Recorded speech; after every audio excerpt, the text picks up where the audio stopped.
good to treat other people the way you would like to be treated yourself. It's like a golden rule, and there's a reason for it. And that reason is that we're connected in some strange way that we don't totally understand. And unless you are good to other people around you, unless you're kind and friendly and warm and loving, you're not going to enjoy this life. You're just not. You're going to be problems everywhere you go. You're going to have problems everywhere you go. You got to figure out a way to enjoy this life. It's not because of Jesus. It's not because of Moses. It's not because of anybody that may or may not have ever existed. It's because that's how you fit in better in the world. That's how you stay positive.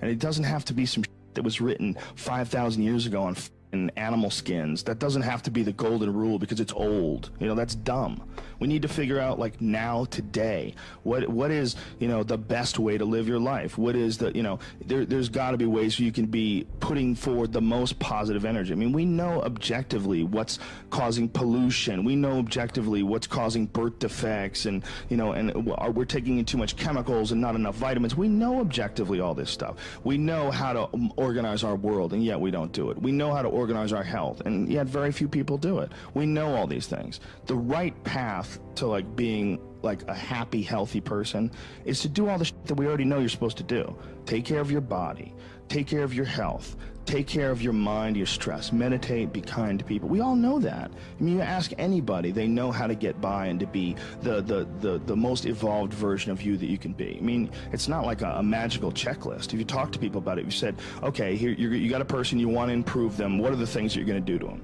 Okay, well, if I was a life coach, the first thing I would say is this guy's got to get on a diet that makes him healthy. I don't mean a diet just to lose weight. I mean just healthy foods in your body. Many vegetables. Vegetables, a lot of good quality protein, a lot of water. Stop the sodas, stop the bullshit. Start working out your body and get a better sense of, like, how this machine feels when it's moving, it's flowing better, there's less tension in it, your mind feels like relaxed, and you enjoy every single moment of the day better. Step one, everybody knows that step, right? What's step two? Be cool to people. Be nice to as many people as you can. Smile at as many people as you can. Have them smile back at you. Tip well when you go to restaurants. Just do the most you can. Be as nice as you can, you know, and just still manage to not have people walk all over you. Just get through this life as nice as you can. What else? Do what you want to do with your life, right? Don't go be doing something you don't enjoy. Don't do something don't get locked into, you know, a car that you can't afford and doing something crazy because you need the money. Don't do that. Do what you want to do. Do what the fuck is it that you really want to do? Because if someone else is doing it, you can do it, you know? I mean, everybody makes their own path through this world, but a lot of people don't follow the path that they really feel pulled to. You know, just for whatever reason, they got negative programming. You know, when they were kids, someone told them they couldn't do it, or told them to take the shortcut, or take the shore route. That's a sad thing, man, when you talk to dudes, especially like talented dudes, and they don't follow up with what they want to do, you know? A bunch of people that will say, yeah, well, I have a family, so, you know, it's a great idea for you to just go out there and go crazy. I have people to support. You need to listen. Stop saying that. Stop saying any of those things. Every single person who has ever done anything worthwhile or exceptional or difficult or extraordinary, anyone, whether it's great artists or authors or mathematicians or whatever the it is, everyone encounters difficulties. There is no easy road. It does not exist. It is impossible. Everyone has issues. If you have time to pursue a hobby, if you have time to do anything in your life, you can better yourself. And here's one way you never better yourself. When you come up with excuses for why other people are successful and you're not. That is dangerous. When you give yourself an escape. Yeah, well, that's easy for you to say. You know, you do this, you do. And trust me. Everybody has a hard road. I wanted to jump out a window several times during my young life. I wanted to jump in front of a train and just end it because it's too much pressure. Not really. But you know what I'm saying. Theoretically. We all go through hard times. We all go through depression. We all go through doubt and moments in your life where it's really difficult and you're trying to figure out what the your path is going to be. It's hard as shit. But Stefan and I were talking about this before the podcast starts, that is what makes you a person. And those difficult moments are what build your character. Show me a great man who's the son of a great man. You know, that's what we're saying. These kids that are born billionaires, you're You're never going to be a self-made person. You have a backup trust for your backup trust for your trust, and you're f***ed, man. I'm fascinated by martial arts. I'm fascinated by comedy. I'm fascinated by many, many different things. I don't understand when people say they're bored, because if I had the time to live 100 lives, I'd be speaking different languages. I'd be living in different countries. I would try a number of different careers, because I think there's a lot of unbelievably fascinating, puzzling, complex things that you could study in this world. That's just me and my personality, but that's a personality also that I've cultivated over years of challenges. Were you like that as a kid too? Well, I was involved in martial arts very early, and I think that is one of the things that motivated me to explore difficult tasks, because through difficult tasks you learn an incredible amount about yourself, and you through the fire of competition you get to understand motivation. You get to understand the resistance that you have inside your mind to doing hard work. You get to understand the rewards of discipline. Like, you don't truly appreciate relaxation unless you've worked hard, and that is the yin and the yang of life. And I've said this to the point of people getting sick of it, but one of the worst decisions a man can make, I can only speak for men, obviously, is to be comfortable. I don't think you should try to be comfortable. I think what you should try to do is try to earn comfort. And if you can get a day off where you've worked hard and you've accomplished goals, that day off will be so sweet. When I work hard and I sit in front of the TV, I enjoy the shit out of it. I put my feet up, I have a nice drink, you know, I enjoy my free time. Chairs that nids your back or something like that? I do have one of those. Do you really? Those are great. They're great, right? Yeah. I don't use it that much though, honestly. I'm more of a workaholic than I should be, probably. If the balance was, I probably should relax more than I do, but I never feel like I earned it. But that's part of the reason why when I do feel like I earned it, I can enjoy it. It's because I am more connected to the idea that I need to accomplish things, and it's not like for anybody else's benefit other than my own, or anybody else's approval other than my own. When I have a task, whether it's today I'm going to write 1,000 words, you know, or 2,000 or whatever the number is. If I don't do that, I write things down. Like, I'll write down a list of things that get accomplished that day. And if I don't accomplish that, I'll get sick. Like, it'll drive me crazy. If I can't fill out that list, that drives me nuts, you know. But that's what led me to be a championship level martial artist. That's what led me to achieve it's like that. It's the reinforcement of those goals, like understanding that you can achieve those goals. It's going to be difficult. You're going to push through the difficulty, and then you're going to understand what difficulty truly is, and how much of it is just mental, how much of it is just in your mind, this adversity to difficult task or to struggle. You know, and a lot of people have that. They're scared. They're scared of complications. They're scared of failure. Failure is a big one that people are afraid of, but failure is one of the most important things you could ever have as far as like the motivation to do things differently. One of the reasons why I think that I'm good at friendships and relationships is because I've failed at them in the past. One of the things that I'm good at comedy is because I've bombed on stage. One of the reasons why I'm good at work is because I've been a worker in the past, and I know the feeling of failure, the feeling of shame, of being like a weak, non-motivated, lazy person. It's a weak feeling. It's you don't respect yourself.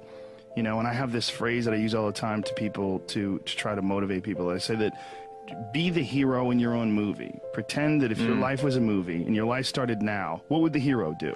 What would the person that you respect do? What would the person that you admire, person that inspires you, what would they do? Well, do that and if you do that, you slowly build momentum.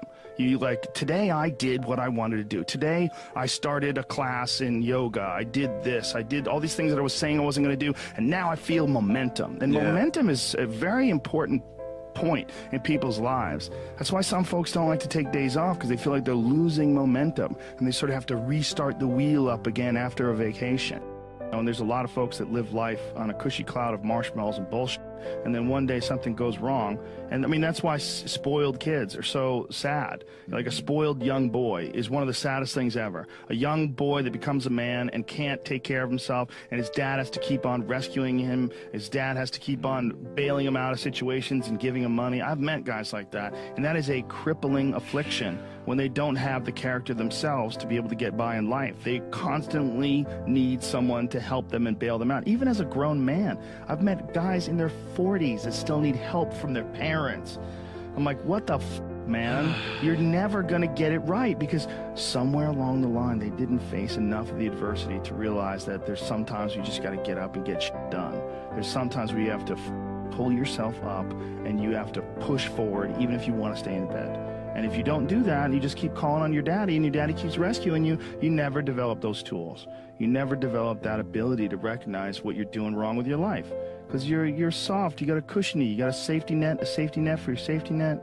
Say if you had like a 20-year-old and he's just a doper, where he wake and bakes and doesn't get anything done. He's just always like hanging out with his friends and playing video games, and he's just a loser. Yeah.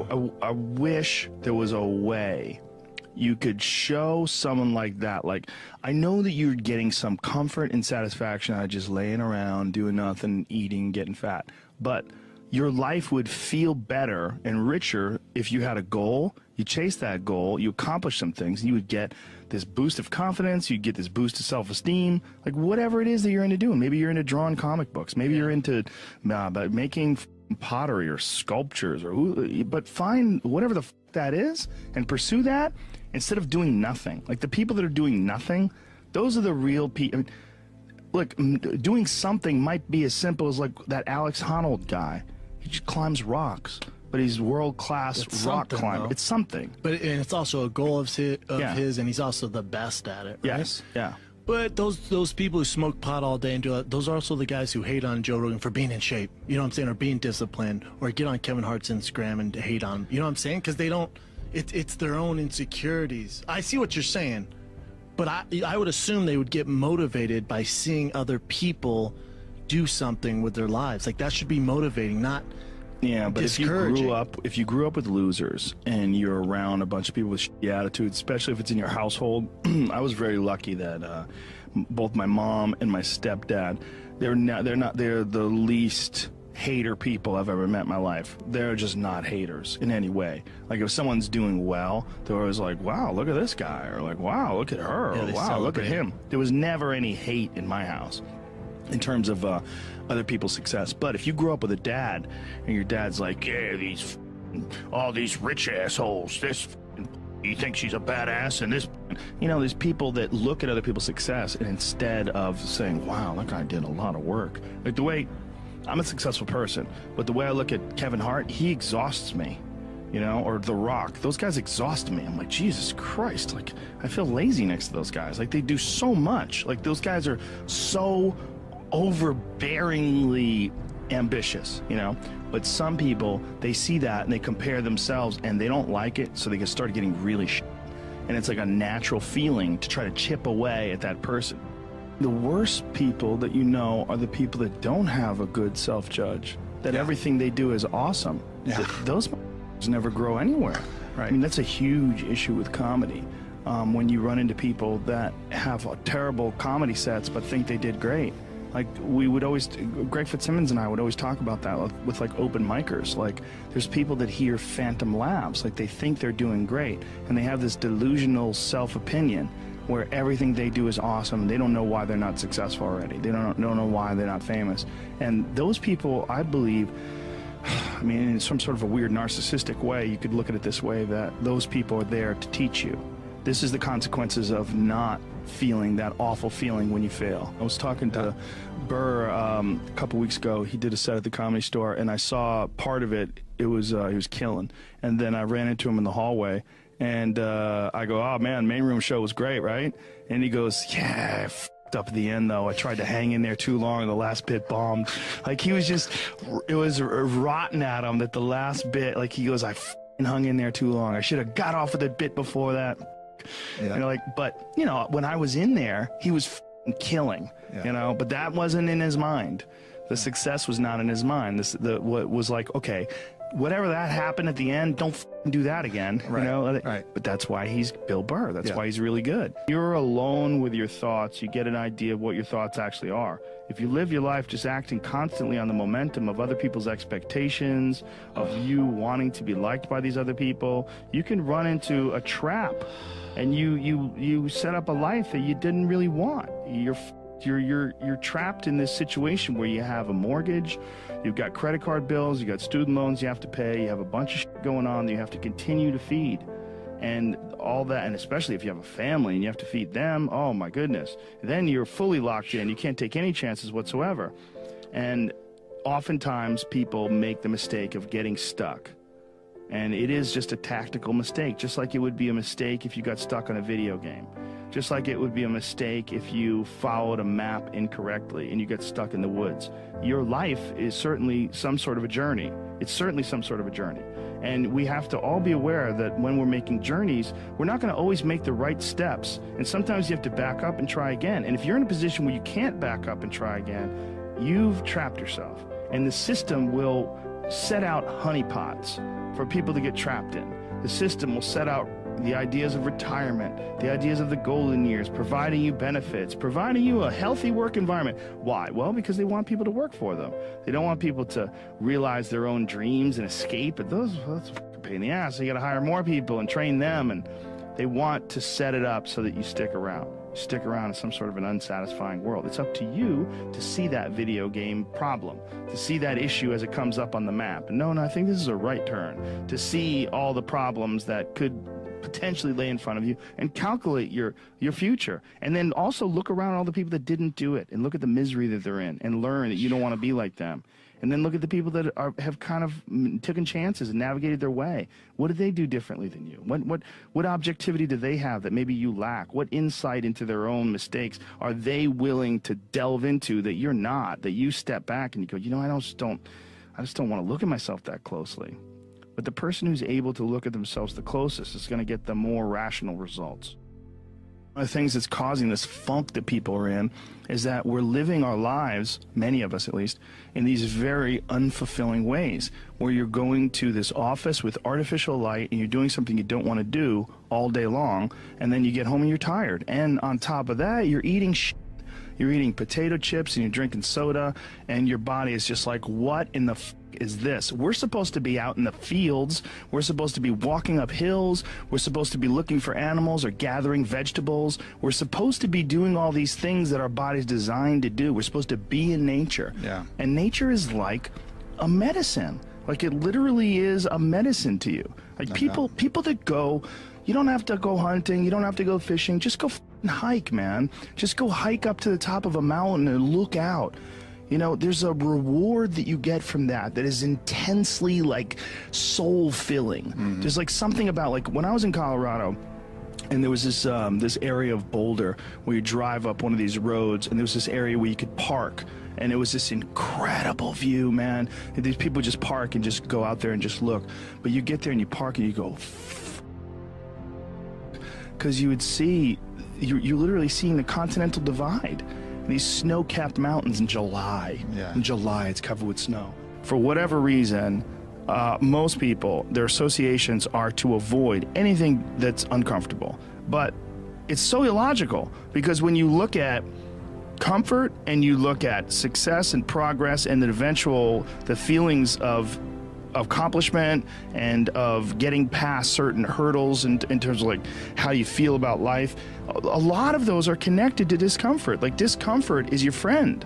It really is. Like, discomfort and not being happy and content with certain situations in life or certain feelings in life, they're massive motivators, and they're amazing at facilitating change. And yet our instinct is to avoid those and just sit on the couch and watch some reality show about dudes who make moonshine with our jaw open, like, it's bizarre.